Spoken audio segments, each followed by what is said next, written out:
मेरा नाम कृष्णा राव है। मैं विदेश में एक जनरल मैनेजर के रूप में काम कर रहा हूँ। सौभाग्य से आज मैं यहाँ अपने एक मित्र के साथ आया हूँ जिसने मुझे यहाँ लाया है।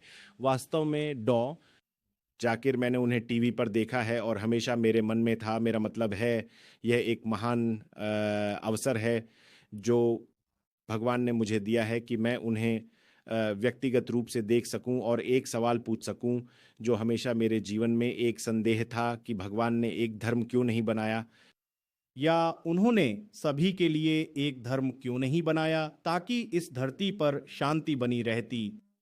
उसे पता था या उसे कभी पता नहीं था कि ये समस्याएं सामने आने वाली हैं।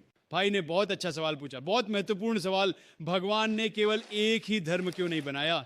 उन्होंने इतने अलग अलग धर्म क्यों बनाए ताकि कोई भ्रम न हो, कोई लड़ाई न हो? और मैं उनसे सहमत हूं, ये बहुत अच्छा सवाल है। और अगर आप कुरान पढ़ें तो अल्लाह कुरान में सूरह अल इमरान अध्याय संख्या 3 आयत संख्या 19 में कहते हैं, इन दीन इंदल्लाहि अल इस्लाम। अल्लाह की नज़र में केवल एक ही धर्म स्वीकार्य है और वह है इस्लाम। इस्लाम का मतलब है अपनी इच्छा को सर्वशक्तिमान ईश्वर के सामने समर्पित करना। तो अगर आप सभी धर्मों को पढ़ें तो सर्वशक्तिमान ईश्वर ने केवल एक धर्म का प्रचार करने के लिए संदेश वाहक भेजे। सभी पैगंबर जो आए, आदम से लेकर उन पर शांति हो, नूह, मूसा, ईसा, मोहम्मद, उन सभी पर शांति हो। सभी पैगंबरों और हमारे प्यारे पैगंबर ने कहा कि धरती पर 1,24,000 संदेशवाहक भेजे गए थे और यह कुरान में सूरह फातिर अध्याय 35 आयत 24 में उल्लेखित है। वह इम मिन उम्मतिन इल्ला खला फीहा नजीर, कोई भी राष्ट्र या जनजाति नहीं है जिसे हमने एक चेतावनी देने वाला या मार्गदर्शक नहीं भेजा। अल्लाह सूरह रद अध्याय संख्या 13 आयत संख्या 7 में कहते हैं, वलिकुल्ली कौमिन हाद, और हर एक लोगों के लिए हमने एक चेतावनी देने वाला भेजा। अब जो भी संदेशवाहक आए भाई, उन्होंने केवल यही सिखाया कि अपनी इच्छा सर्वशक्तिमान ईश्वर के सामने समर्पित करें। और इन सभी संदेशवाहकों का मूल संदेश ईश्वर की एकता था। उसने तो जन्म नहीं लिया, उसका कोई माता नहीं है, उसका कोई पिता नहीं है, वह केवल एक है, उसके जैसा कुछ भी नहीं है।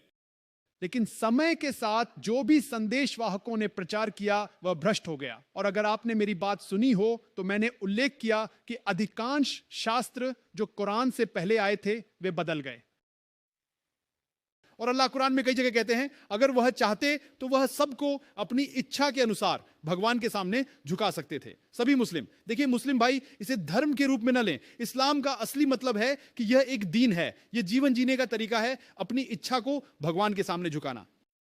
और मुस्लिम का मतलब वह व्यक्ति नहीं है जिसका नाम जाकिर अब्दुल्ला सुल्तान है। मुस्लिम का मतलब है वह व्यक्ति जो अपनी इच्छा को भगवान के सामने समर्पित करता है। अगर आप अपनी इच्छा को भगवान के सामने समर्पित करते हैं तो अरबी में मैं आपको मुस्लिम कहूंगा, इसलिए सुल्तान, जाकिर अब्दुल्ला जैसे लेबल पर मत जाइए। अरबी में मुस्लिम का मतलब है एक व्यक्ति जो अपनी इच्छा को भगवान के सामने समर्पित करता है। जो कोई भी अपनी इच्छा को भगवान के सामने समर्पित करता है उसे मुस्लिम कहा जाता है। इसलिए सभी पैगंबर जो आए उन्होंने यही सिखाया कि हमें अपनी इच्छा को भगवान के सामने समर्पित करना चाहिए। उन सभी ने एकेश्वरवाद सिखाया, सभी ने तौहीद सिखाई। लेकिन समय के साथ ये सभी शास्त्र बदलते गए और यही कारण है कि सर्वशक्तिमान ईश्वर ने अंतिम संदेशवाहक पैगंबर मोहम्मद, उन पर शांति हो, और अंतिम रहस्योद्घाटन गौरवशाली कुरान भेजा। अब जो भी पैगंबर मोहम्मद, उन पर शांति हो, से पहले आए थे, जो भी रहस्योद्घाटन कुरान से पहले आए थे, वे केवल उन लोगों और उस समय के लिए थे। कुरान में 4 का नाम लिया गया है, तौरात, जबूर, इंजील और कुरान। तौरात वह वही है जो मूसा को दी गई थी, उन पर शांति हो। जबूर वह वही है जो दाऊद को दी गई थी, उन पर शांति हो। इंजील वह वही है जो ईसा मसीह को दी गई थी, उन पर शांति हो। और कुरान अंतिम वही है जो अंतिम पैगंबर मोहम्मद को दी गई थी, उन पर शांति हो। लेकिन कुरान भी सूरह रद अध्याय संख्या 13 आयत संख्या 38 में कहता है, ली कुल्ली अजरिन किताब, हर युग में हमने एक रहस्योद्घाटन भेजा है। कई रहस्योद्घाटन भेजे गए थे, लेकिन जो भी रहस्योद्घाटन कुरान से पहले आए और जो भी पैगंबर मोहम्मद से पहले आए, वे केवल उन लोगों और उस समय के लिए भेजे गए थे। यही कारण है कि सर्वशक्तिमान ईश्वर ने इसे संरक्षित करना उचित नहीं समझा। लेकिन चूंकि कुरान अंतिम रहस्योद्घाटन है, यह केवल मुसलमानों या अरबों के लिए नहीं बल्कि पूरी मानवता के लिए भेजा गया है। और पैगंबर मोहम्मद, उन्हें केवल मुसलमानों या अरबों के लिए नहीं भेजा गया है, उन्हें पूरी मानवता के लिए भेजा गया है। यही कारण है कि उनका उल्लेख सभी प्रमुख विश्व धार्मिक ग्रंथों में किया गया है। और यह किताब कुरान, अल्लाह कहते हैं सूरह हिज्र अध्याय संख्या 15 श्लोक संख्या 9 में, हमने कुरान को प्रकट किया है और हम इसे भ्रष्टाचार से सुरक्षित रखेंगे। तो हम ये महसूस करते हैं कि सर्वशक्तिमान ईश्वर ने केवल प्रचार करने के लिए दूत भेजे।